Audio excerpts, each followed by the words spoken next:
Welcome back to Natal B Reefing, and here is a completely different look for what's been happening. And the reason why this happened is because the return pipe from the tank to the sump split or did something stupid, and it was leaking, and I couldn't fix it with tape, and I tried twice or three times, and it was just pouring water out all around the seal no matter what.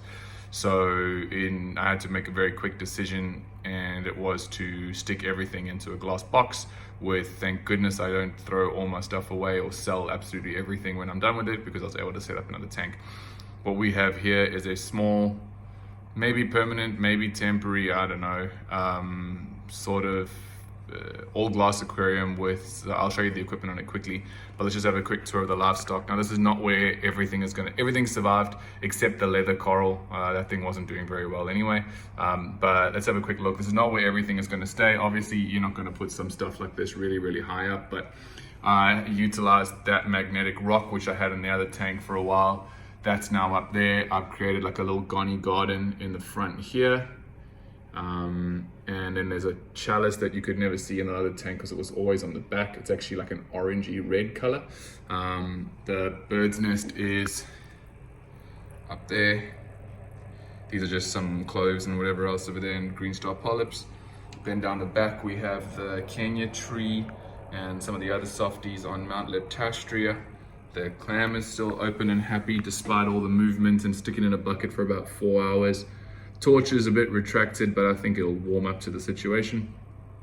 We've got the Gorgonian, the Island Red Devil, which at this height you can see how much it's basing out and the cool colors on that. I hope that stays doing that.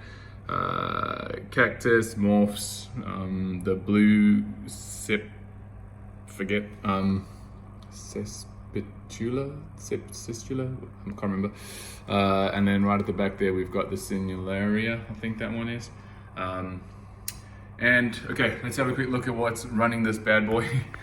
So here we've got the e-coral water level sensor. We've got the return line for the RO. As you can see, no sump, just the RO container under there. So I don't have any hook for it to keep it from squirting everywhere, so I just made a quick PVC thing to hold the pipe straight and pointing in the right direction there. So this is the e-coral sensor. I've got the fan which is hooked up to the e-coral to switch on and off. In the back there we've got the heater there, which is also attached to the e-coral. On the side we can see the two probes. So on this side we've got temperature and pH probes stuck in the corner here. pH there, temperature there. They're just sort of hooked over like that. They won't submerge all the way because they're hooked over the light. So they're just like that. Heater's there, we've got the flipper magnet, and here we have an AquaClear 70 that I had on my very first saltwater tank build. I've chucked in all the bio blocks from the other tank and some filter floss just to polish up the water a little bit, but that's pretty much how I'm gonna leave it. There's a lot of nitrifying bacteria on there, so I'm not really that worried. And then down here, we've still got all, this is a nightmare, right? This we'll fix. The e-coral is still connected. It's still running the fan, the heater. That's about it actually. The fan, the heater, and we have not yet set up the dosing link because I don't have anywhere to hook the dosing line. I think what I'm gonna have to do is make something either to fit maybe here so that it can drop straight down into the middle here. From there down, because I don't want to put it here because it's going to drop too close to the garnies.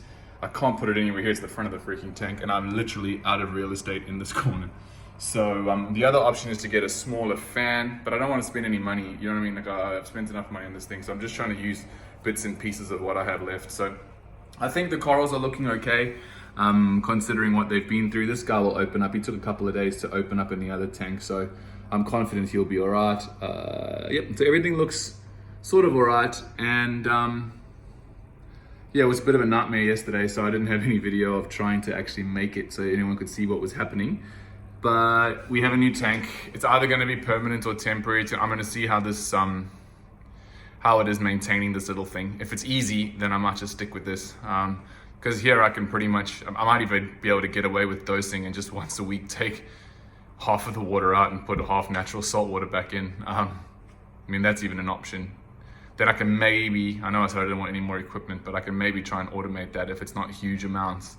But I don't know where. I don't know where I'm gonna find a place to put stuff. All right, so yet again, thank you very much for watching. It was 5 minutes, and this is the new mini reef. So I'll keep you guys updated on what's going on and what plans we have with the other tank once I can figure out why it leaked or how to fix it. Thanks for watching.